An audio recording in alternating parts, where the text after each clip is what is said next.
22 दिसंबर अलीगढ़ मुस्लिम university अपना शताब्दी समारोह मना रहा है। खास बात यह है कि लाल बहादुर शास्त्री के बाद प्रधानमंत्री नरेंद्र मोदी ऐसे पहले पीएम हैं जिन्होंने अलीगढ़ मुस्लिम यूनिवर्सिटी के प्रोग्राम में अपनी बात रखी। 56 साल बाद ऐसा हुआ है। 1975 में शुरू हुआ मोहम्मडन एंग्लो ओरिएंटल कॉलेज आज अलीगढ़ मुस्लिम यूनिवर्सिटी के नाम से दुनिया भर में लोकप्रिय है। लेकिन क्या आपको पता है कि अलीगढ़ मुस्लिम यूनिवर्सिटी को बनाने के लिए तवाइफों के कोठे से चंदे लेकर नाटक में भाग लेना सब कुछ किया गया था। अलीगढ़ मुस्लिम यूनिवर्सिटी की नींव 1875 में सर सैयद अहमद खान ने रखी थी। 1877 में बने एमएओ कॉलेज को विघटित कर 1920 में ब्रिटिश सरकार की सेंट्रल लेजिस्लेटिव असेंबली के एक्ट के जरिए अलीगढ़ मुस्लिम यूनिवर्सिटी एक्ट लाया गया। संसद ने 1951 में एएमयू संशोधन एक्ट पारित किया, जिसके बाद इस संस्थान के दरवाजे गैर मुसलमानों के लिए खोले गए। जानकार बताते हैं कि सर सैयद चाहते थे कि यूनिवर्सिटी वहां बने जहां का वातावरण सबसे अच्छा हो। इसके लिए एक 3 सदस्यीय कमेटी भी बनाई गई। रिसर्च में पाया गया कि नॉर्थ इंडिया में सबसे बढ़िया वातावरण उस समय अलीगढ़ का था। अलीगढ़ ट्रांसपोर्ट फ्रेंडली था, जीटी रोड बन चुका था और रेलवे ट्रैक भी बिछ गया था। इससे आसपास के जिलों के बच्चे भी आसानी से यूनिवर्सिटी तक पहुंच सकते थे। ऐसे में हजरत अली के नाम पर बने इस शहर का चुनाव किया गया। सर सैयद ने यूनिवर्सिटी बनाने के लिए खूब संघर्ष किया।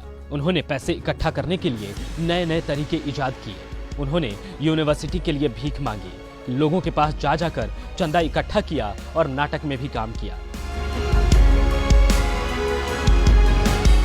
1888 का एक किस्सा बड़ा मशहूर है।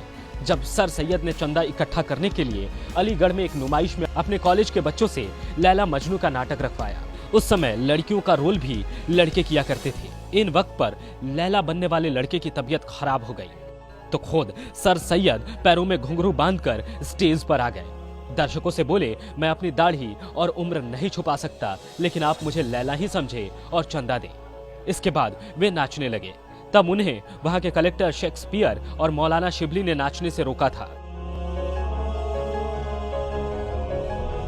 इतना ही नहीं, यूनिवर्सिटी के लिए चंदा लेने के लिए सर सैयद तवाइफों के कोठों पर भी पहुंच गए थे। जब इसकी जानकारी कट्टरपंथियों को मिली तो उन्होंने एतराज जताया कि किसी शैक्षणिक संस्थान में कैसे तवाइफों का पैसा लगाया जा सकता है। इसका हल निकालते हुए सर सैयद ने कहा कि इस पैसे से टॉयलेट बनाए जाएंगे। फिर मामला शांत हो गया। उस समय हिंदू, मुस्लिम, सिख, ईसाई, पारसी सभी ने बढ़ चढ़कर चंदा दिया और आखिरकार 1920 में अलीगढ़ मुस्लिम यूनिवर्सिटी की स्थापना हो गई।